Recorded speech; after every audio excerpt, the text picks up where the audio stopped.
Bonjour chers amis, bonjour chers leaders, j'espère que vous allez bien. De mon côté, par la grâce de Dieu, en ce dimanche, je vais super bien. Alors, dans cette présentation que je vais effectuer ce matin, je vais vous présenter un peu l'aperçu de la mise à jour du Mnet Migration que la Côte d'Ivoire a effectué.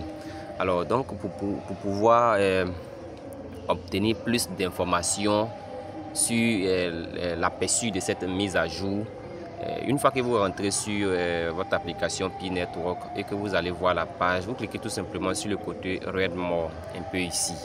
Voilà. Au fait, cette vidéo, je suis en train de l'effectuer parce que vu tout ce que je fais comme lecture envers cette partie et que je me pose aussi des questions, qu'il y a des personnes qui sont certainement dans le projet, mais au niveau de la lecture n'est pas aussi trop ça, afin de dire qu'ils vont peut-être mieux comprendre. Donc en termes de vidéo, en termes d'explication orale, voilà, en termes auditifs, je crois que ces personnes auront à mieux comprendre parce que nous avons été vraiment confrontés à plusieurs cas et ces cas ont été révélés dans cette mise à jour, dans cette lecture que j'ai portée depuis quelques petits moments. Donc je vais rentrer par là et puis vous présenter les différentes options de lecture qui sont possibles. Ok. Alors une fois que vous cliquez dessus, vous allez voir que la page va s'ouvrir un peu comme ça. Alors une fois que la page s'ouvre, les écritures qui seront là, tout sera en anglais. Alors à vous maintenant de voir si vous voulez peut-être traduire cette page en français afin de faciliter votre lecture, tout simplement en venant ici. En haut se trouvent les trois traits là. En haut à droite où se trouvent les trois points qui sont ici là. Vous cliquez par là. Ok. Alors une fois cliqué par là, vous appuyez désormais sur traduire. Voilà, traduire qui est là. Traduire. Ok. Et après avoir cliqué sur traduire, si votre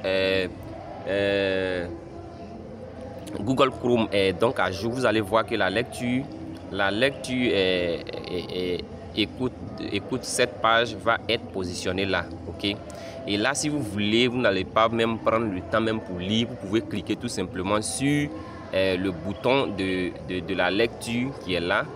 Voilà. Et puis vous allez voir que ça va donc commencer à lire la page de façon automatique. Ok. Alors donc, chers amis, c'est ce que je vais essayer de faire. Je vais donc traduire la page. Et je crois que si je fais la lecture avec vous, il y a quelques parties que je vais stopper et puis mieux expliquer pour que chacun puisse comprendre. Donc, chers amis, je vous invite tout simplement à rester jusqu'à la fin de cette vidéo et j'invite toute nouvelle personne qui passe sur cette chaîne pour la première fois de s'abonner et aussi d'activer la cloche de notification. Bien, donc on va avancer. Vous voyez la page étant traduite, je peux commencer à lire. On dit mise à jour sur la migration du réseau principal et la vérification des comptes. Ok. Mise à jour sur la migration vers le réseau principal et la vérification des comptes. Historiquement, les comptes Pi utilisaient des numéros de téléphone et non des adresses email comme identifiant unique. Bien que pratique au départ, cette approche a posé des difficultés car la vérification par SMS, entre parenthèses, message test via des numéros de téléphone s'est avérée à la fois peu fiable et coûteuse. Point. En raison de la répartition géographique de la communauté Pi, les communications SMS entre les pionniers et les serveurs n'ont pas toujours fonctionné en raison des différentes limitations géographiques liées aux réglementations des communications, aux politiques des opérateurs, aux abonnements et au coût des services individuels. Voilà, donc ici, pour cette partie, la Côte d'Ivoire nous dit que cette mise à jour qui est donc effectuée, on nous dit que dans le paravent, lorsqu'on voulait effectuer soit la vérification du compte, le numéro de téléphone était vraiment exigé. Et désormais, la Côte d'Ivoire est en train de faire une mise à jour de sorte que on puisse passer par l'adresse email. Parce qu'au niveau du numéro de téléphone, d'abord, il faut payer le SMS. Par exemple, pour quelqu'un qui a perdu son compte, par exemple, qui a perdu peut-être son mot de passe et qu'il veut récupérer son mot de passe, s'il s'est inscrit avec son numéro de téléphone, bien sûr, il va renseigner son numéro de téléphone et il aura un message qui va être envoyé dans sa boîte de messages et qui part désormais dans sa boîte de messages utilisant la puce qu'il a utilisée pour créer le compte, et il va envoyer le message au serveur de la Core Team depuis les États-Unis. Bon, peu importe, parce qu'il y a plusieurs serveurs, même au Canada, voilà, vous pouvez envoyer le message et puis récupérer votre compte. Et maintenant, la Core Team dit que au lieu de passer par ce processus-là, il y a des zones géographiques où le réseau est un peu compliqué.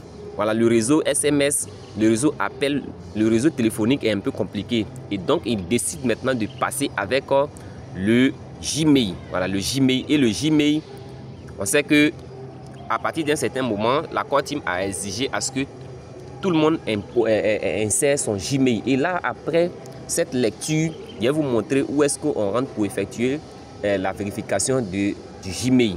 Voilà, ça, je pense que pour les pionniers les plus anciens, tout le monde a déjà cette approche-là. Donc, en cela, je vous interpelle en même temps pour tous ceux qui se sont inscrits et qui ont implanté leur Gmail. Votre Gmail, là, cherchez le mot de passe de votre Gmail et renseignez votre Gmail. Là. Cherchez ça, conservez ça tranquillement dans un endroit, parce que le téléphone que vous tenez, si du jour au lendemain vous voulez chercher le téléphone, ils vont vous demander de prendre votre Gmail pour pouvoir récupérer votre compte. Vous voyez? Et donc, quand je continue de lire, on dit face à ces défis et alors que le réseau est désormais doté de mesures d'authenticité plus fiables telles que le KYC et les contrôles d'activité, il est temps de passer d'une authentification à 2 facteurs. Donc, l'authentification à 2 facteurs ici, c'est le fait de passer par quoi? Par le email. Parce que lorsque tu veux peut-être faire une opération sur ton compte, une opération soit de liaison de ton adresse de portefeuille comme ça, tel que l'autre fois je l'ai expliqué, je vous ai dit que d'abord la vérification à 2 facteurs étant effectuée sur l'application Pi ici, répondait à 2 choses. D'abord, ça répondait au fait que la Core Team veut permettre à ce que nous soyons protégés. Il veut réellement savoir si le compte t'appartient, si le compte Gmail t'appartient. Si ton compte, tu arrives à prouver que effectivement le Gmail m'appartient, ça veut dire que le compte Pi t'appartient.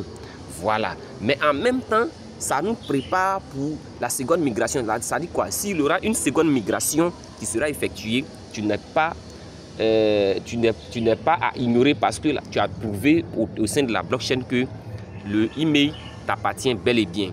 Donc on dit reposant principalement ou exclusivement sur les numéros de téléphone, à la prise en charge à thème de méthodes d'authentification avancées comme les clés d'accès et la biométrie.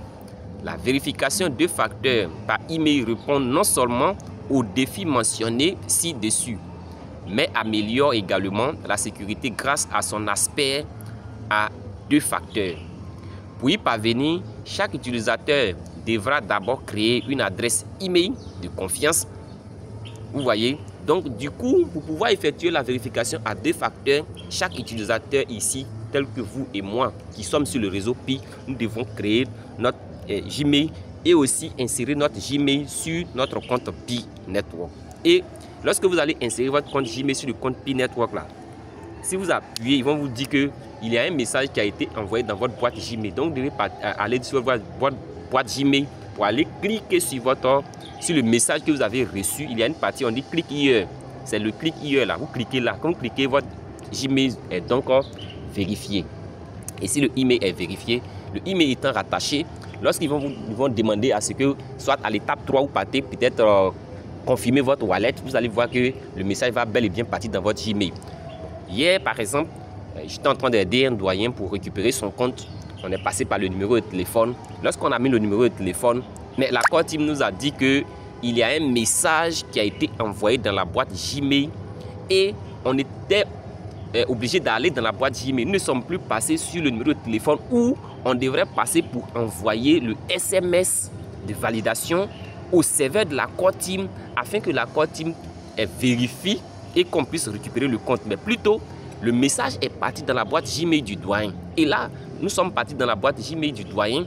Et lorsqu'on a fait l'ouverture de la boîte Gmail, on a vu qu'effectivement la Core Team venait d'envoyer un message dans la boîte Gmail. Et lorsqu'on a cliqué sur le lien où on devrait cliquer pour dire qu'effectivement le JB nous appartient, ils nous ont dit que le compte était donc, le mot de passe était donc réinitialisé parce que c'était un mot de passe qui était oublié. Et donc le mot de passe étant réinitialisé, ils nous ont permis de définir un nouveau mot de passe et le doyen a pu récupérer son compte. Donc chers amis, voilà un peu les différentes mises à jour que la Core Team est en train de faire. Et ça même, je crois que ça a retardé même les migrations. Et donc je vais continuer. On dit pour y parvenir, chaque utilisateur devra d'abord créer une adresse email de confiance. Cependant, certains utilisateurs n'ont jamais ajouté d'adresse email à leur compte. Vous voyez, donc ils ont remarqué qu'il y a plusieurs personnes qui n'ont pas ajouté d'adresse email à leur compte. Donc on nous dit que il faut qu'on ajoute cette adresse email là pour que cela puisse servir de vérification à 2 facteurs. On dit on peut être saisi des adresses incorrectes. Voilà, il y a des gens qui ont saisi des adresses email qui sont incorrectes. Il y a des gens qui ont saisi des adresses email qui aujourd'hui qui n'ont plus accès à ces adresses email là. Bon, moi je pense qu'à leur cas, de temps à autre, il faut voir si tu peux changer ton adresse email dont tu n'arrives plus à accéder. Voilà, donc ici, on dit ont perdu l'accès. Voilà, on dit ont perdu l'accès à leur ancienne adresse email ou ont partagé des adresses email avec des comptes Pi de membres de leur famille. Ok, on dit étant donné que l'ajout d'une adresse email à un compte Pi ne s'effectue pas lors de la création du compte et qu'il s'agit d'un changement majeur. Ça, c'est dans l'ancien temps. Dans l'ancien temps, lorsqu'on créait le compte Pi, l'adresse email ne s'effectuait pas en même temps dans la création du compte. Mais désormais, je crois que lorsque vous voulez mettre quelqu'un au sein du projet, à partir d'un certain moment, la Core Team avait déjà instauré cet ajout d'adresse email là lors du processus de l'inscription. Ok? Donc je reprends cette partie. On dit étant donné que l'ajout d'une adresse email à un compte Pi ne s'effectue pas lors de la création du compte et qu'il s'agit d'un changement majeur en termes de gestion et de sécurité des comptes, Pi a dû vérifier par des analyses supplémentaires avant d'autoriser la migration. Vous voyez, donc ce sont ces analyses-là qui, comme je l'ai dit, que la migration prochaine, là, la Pi Core Team va nous demander d'effectuer tout ce processus de vérification à 2 facteurs. On dit comment les utilisateurs ont ajouté leur adresse email de confiance, comment ils ont vérifié leur adresse email, comment ils ont effectué l'authentification à 2 facteurs, etc. Afin de garantir l'intégrité de ces processus et la sécurité des comptes utilisateurs, dans certains cas, des actions supplémentaires telles qu'une vérification de l'activité ou une vérification supplémentaire par SMS sont nécessaires. Cela a nécessité une pause temporaire des migrations jusqu'à ce que ces vérifications au niveau du système soient effectuées. Vous voyez, donc du coup, il y a eu une pause au niveau des migrations à cause de tout ce boulot que la Core Team était en train de réfléchir pour pouvoir protéger la plupart des pionniers. Parce que quand je parle de protéger la plupart des pionniers, vous voyez, il y a des gens qui ont créé même le compte. Mais malheureusement, ils ont communiqué les 24 mots à des individus ou à des personnes qui ne connaissaient pas. Et ces personnes-là ont profité pour vider leur compte. Donc tout ce processus-là, la Core Team vous demande en même temps, si vous pensez que votre compte Pi est compromis, ou encore si quelqu'un a vu des informations sur vos 24 mots et qu'il vous a vidé, c'est en même temps l'occasion de changer les 24 mots, c'est-à-dire votre adresse Wallet Pi là. C'est en même temps l'occasion de changer. Donc on dit quoi? La bonne nouvelle est que les migrations ont repris. Voilà, la bonne nouvelle est que les migrations ont repris et s'étendront progressivement à la mesure que les vérifications de facteurs par email et les vérifications système seront effectuées. Pi Network s'engage à assurer une transition fluide et sécurisée. Et nous vous remercions de votre patience pendant que la sécurité des comptes est renforcée par tous. Voilà, donc chers amis, voilà un peu le puissant message que la Core Team a laissé. Voilà, donc ici, pour ceux qui veulent peut-être faire la lecture électronique aussi, vous venez, vous voyez, non, après avoir fini tout simplement de traduire la page en français, vous cliquez tout simplement sur écouter cette page. Vous voyez, non, vous cliquez dessus. Et si le réseau est bon, mise à jour sur la migration du réseau principal et la vérification du compte. Bien, donc là, c'est un titre d'exemple. Vous voyez chez moi, ça commence à lire automatiquement. Donc, j'ai mis pause. Si vous appuyez de votre côté que vous ne voulez pas peut-être tout lire ou bien vous suivez la vidéo que vous avez peut-être tout compris, néanmoins, sachez que si votre Google Chrome est à jour désormais, vous pouvez faire la mise à jour des différentes pages de façon électronique très simple. Donc, chers amis, je voulais maintenant montrer au niveau de votre adresse email. Là, comme ça, je viens en haut à gauche où se trouvent les 3 traits de mon Pi-Browser en haut ici. Voilà, je viens là. Et là, je viens dans profil. Donc, de votre côté aussi, vous venez dans profil. Pour ceux qui veulent peut-être contrôler leur adresse email ou bien qui n'ont jamais acheté d'adresse email, voilà, c'est l'occasion. Vous venez dans votre profil et après avoir rentré dans votre profil, vous cliquez tout simplement sur le côté qui se trouve ici, la adresse email. Vous voyez, non? Donc, vous voyez, chez moi, c'est vérifié. Vous voyez, c'est coché ici. Donc, moi, je n'ai plus grand-chose à effectuer à ce niveau parce que c'est coché. Donc, ici, vous appuyez là. Vous voyez, c'est mon adresse email qui est là. Et lorsque vous allez mettre votre adresse email là, ils vont vous envoyer un message dans votre boîte email. Maintenant, pour ceux qui ont perdu leur adresse email, certainement c'est l'occasion de changer. Donc, vous venez, il y a des gens qui ont créé des adresses email et qui n'ont plus accès à cette adresse email là. Mais aujourd'hui, la Core Team dit qu'il y a des gens qui n'ont plus accès à cela. Donc, s'il y a des gens qui n'ont plus accès à cela, c'est qu'ils sont conscients qu'ils peuvent vous permettre de changer. Mais en changeant là, certainement, ils vont vous soumettre d'autres types de vérifications. Et comme je ne suis pas dans le cas présentement, je ne sais pas quel serait réellement ce type de vérification là. Mais néanmoins, vous placez l'adresse email que vous avez, que vous êtes en possession réelle. Et là, vous allez suivre les différentes instructions pour pouvoir changer votre adresse email qui est perdue.